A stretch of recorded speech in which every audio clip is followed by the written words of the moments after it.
చైనాకు టిబెట్ పై ఎందుకంత ఆసక్తి?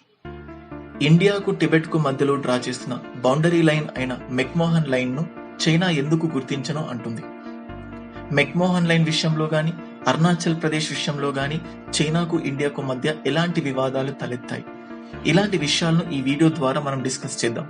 Welcome to my channel Rohit's analysis.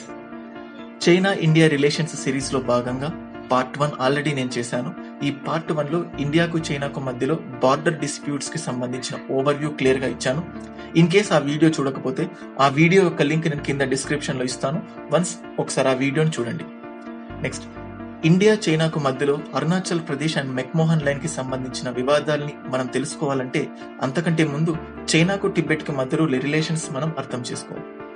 ప్రస్తుతానికైతే టిబెట్ చైనాలో అంతర్భాగం, కానీ ఒకప్పుడు టిబెట్ ఒక రాజ్యంగా, చైనా ఒక రాజ్యంగా పరిపాలిస్తూ ఉండేది.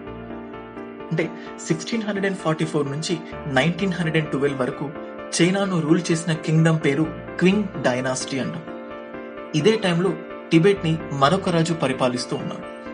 అయితే కింగ్డమ్ ఎక్స్పాన్షన్ లో భాగంగా ఈ క్వింగ్ డైనాసిటీ తన నైబర్ గా ఉన్న టిబెట్ పైన దాడి చేశాడు. టిబెట్ పైన దాడి చేసి టిబెట్ ని ఆక్రమించాడు.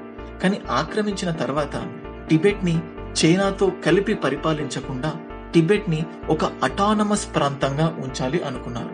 అంటే ఒక స్వయం ప్రతిపత్తి కలిగిన ప్రాంతంగా ఉంచాలి అనుకున్నారు. అంటే ఇది చైనాలో అంతర్భాగమే, కానీ చైనాలోని ప్రాంతాలతో కంపేర్ చేస్తే ఈ టిబెట్ కి ఎక్కువ అధికారాలు ఉంటాయి. తనకు తాను నిర్ణయాలు తీసుకునే అధికారం ఉంటుంది. ఎందుకు ఇలా చేశారు అంటే టిబెట్ యొక్క సంస్కృతి సాంప్రదాయాలు కానీ చైనాతో కొంచెం డిఫరెంట్ గా ఉంటాయి. సో చైనా యొక్క కల్చర్ ని టిబెట్ లో ఇంట్రడ్యూస్ చేయాలి అని చూస్తే టిబెట్ లోని ప్రజల్లో వ్యతిరేకత వచ్చి ఒక విప్లవానికి దారి తీయడానికి ఛాన్సెస్ ఉంది. అందుకోసం టిబెట్ లోని ఒక వ్యక్తిని టిబెట్ కి నాయకుడిగా ఉంచాడు. For example Dalai Lama, 7th Dalai Lama. So ఇలాగా 1720 నుంచి చైనా యొక్క ప్రొటెక్టరేట్ స్టేట్ గా టిబెట్ కొనసాగుతుంది. చైనా యొక్క సంరక్షణలో టిబెట్ ఉంది. అయితే టిబెట్ కి అటానమస్ పవర్స్ ఇచ్చేసరికి కానీ టిబెట్ ఎప్పుడు కూడా ఒక పీస్ లవింగ్ స్టేట్ గా ఉండేది. ఆర్మీ పైన ఎక్కువగా ఫోకస్ చేయకుండా, ఎప్పుడైనా యుద్ధం పైన ఎక్కువగా ఆసక్తిని చూపించేది కాదు. 1904 లో బ్రిటిష్ ఇండియా, అంటే ఇండియాను బ్రిటిష్ వాళ్ళు రూల్ చేస్తున్నారు కాబట్టి దాన్ని బ్రిటిష్ ఇండియా అంటాం. 1904 లో బ్రిటిష్ ఇండియా టిబెట్ పై దాడి చేసింది. దాడి చేసిన తర్వాత టిబెట్ కి బ్రిటిష్ ఇండియాకు మధ్యలో ఒక అగ్రిమెంట్ జరిగింది. అది 1906 లో. అయితే టిబెట్ అగ్రిమెంట్ చేయడానికి వీల్లేదు, ఎందుకంటే టిబెట్ చైనాలో అంతర్భాగం. సో కాబట్టి చైనాతో మాత్రమే బ్రిటిష్ వాళ్ళు ట్రీట్ ఇచ్చారు. కానీ టిబెట్ తో అగ్రిమెంట్ చేసేసరికి చైనాలోని క్వింగ్ డైనాసిటీ ఏం భావించింది అంటే టిబెట్ లో క్వింగ్ డైనాసిటీ తన ఉనికిని కోల్పోతున్నానేమో అని భావించింది. ఇది మాత్రమే కాకుండా బ్రిటిష్ వాళ్లకు టిబెట్ పైన ఆసక్తి ఉందేమో, బ్రిటిష్ వాళ్ళు గనక టిబెట్ ని ఆక్రమిస్తే వాళ్ళ యొక్క నెక్స్ట్ టార్గెట్ చైనా అయిపోతుంది. కాబట్టి చైనా బ్రిటిష్ వాళ్ళ నుంచి తమను తాము కాపాడుకోవాలంటే వీళ్ళిద్దరి మధ్యలో ఉన్న టిబెట్ ప్రాంతాన్ని ఇంకాస్త బలోపేతం చేయాలి. ఇప్పుడు టిబెట్ చైనా కిందికే ఉంది కాబట్టి ఇప్పటి వరకు టిబెట్ ని చైనా పరోక్షంగా పరిపాలించింది. సో కాబట్టి ఈ క్వింగ్ డైనాసిటీ టిబెట్ ని బలోపేతం చేయడానికి ప్రత్యక్షంగా పరిపాలించాలి అనుకుంది.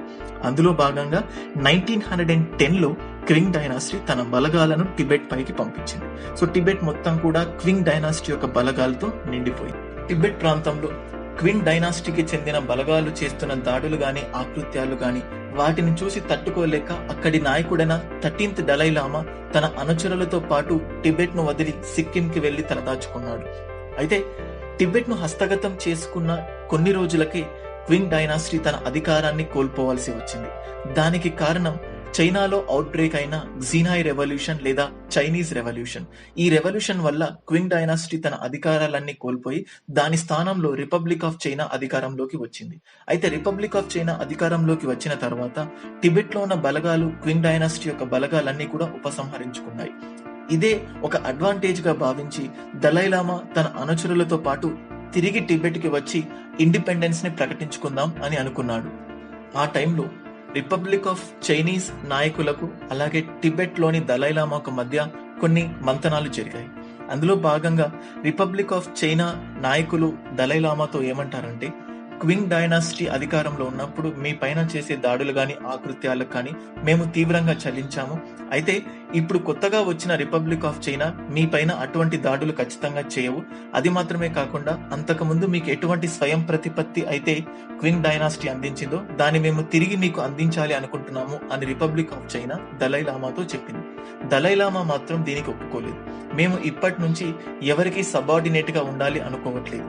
మాకంటూ సపరేట్ నేషనల్ ఫ్లాగ్, మాకంటూ సపరేట్ కరెన్సీ కానీ ఆర్మీ కానీ ఇంటర్నేషనల్ కంట్రీస్ తోనే అగ్రిమెంట్ చేసే రైట్స్ కానీ పొంది ఉన్నాము.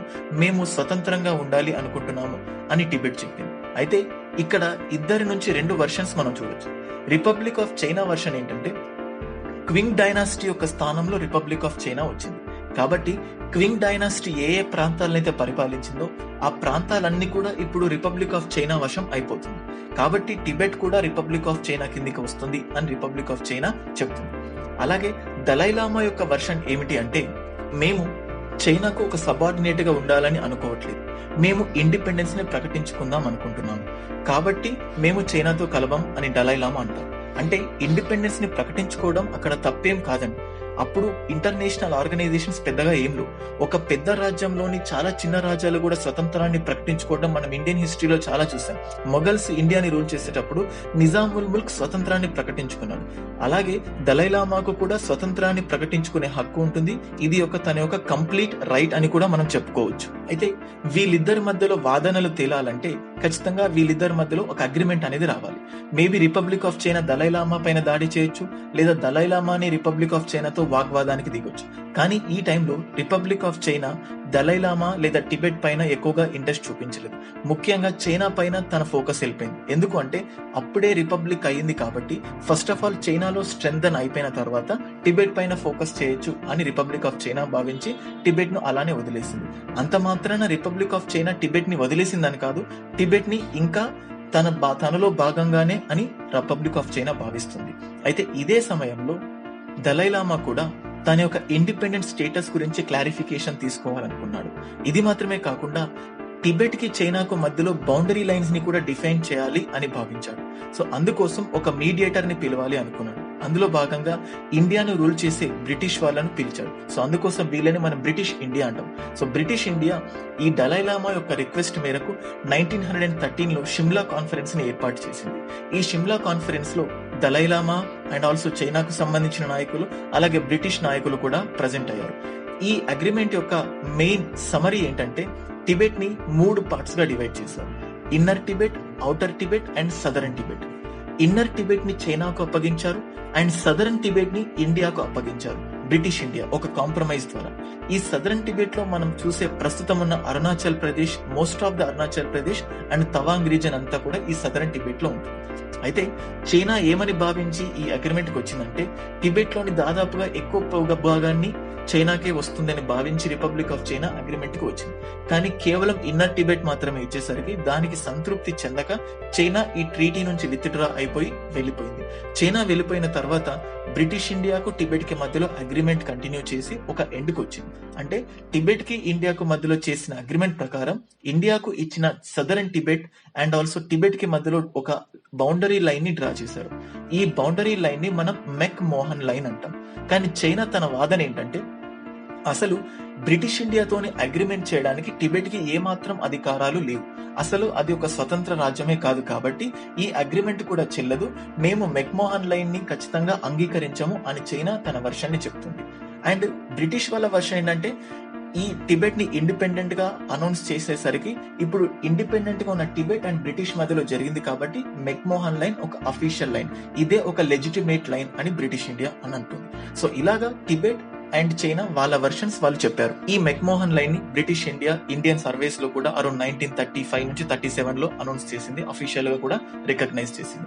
అయితే 1949 లో రిపబ్లిక్ ఆఫ్ చైనాలో అది కూడా తన అధికారాన్ని కోల్పోయి దాని ప్లేస్ లో కొత్త రూల్ వచ్చింది. దాన్నే పీపుల్స్ రిపబ్లిక్ ఆఫ్ చైనా అంటాం. ఈ పీపుల్స్ రిపబ్లిక్ ఆఫ్ చైనా కూడా సేమ్ అదే ఒపీనియన్ ని కంటిన్యూ అవుతుంది. 1950లో తిరిగి మళ్ళీ చైనా టిబెట్ ని ఆక్యుపై చేస్తుంది.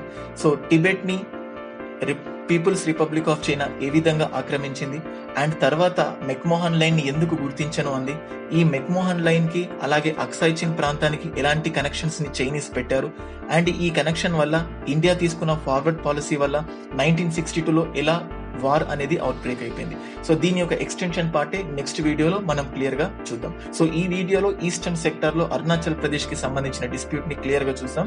చైనా ఎందుకు మెక్మోహన్ లైన్ ని యాక్సెప్ట్ చేయదు అనే దాని గురించి కూడా డిస్కస్ చేస్తాం. నా వీడియో కనుక మీకు నచ్చినట్టయితే నా ఛానల్ కి సబ్స్క్రైబ్ అవ్వండి, అండ్ ఆల్సో వీడియోని మీ ఫ్రెండ్స్ అందరికీ కూడా షేర్ చేయండి, సో దట్ వీడియో గురించి చాలా మందికి తెలుస్తుంది. Thank you.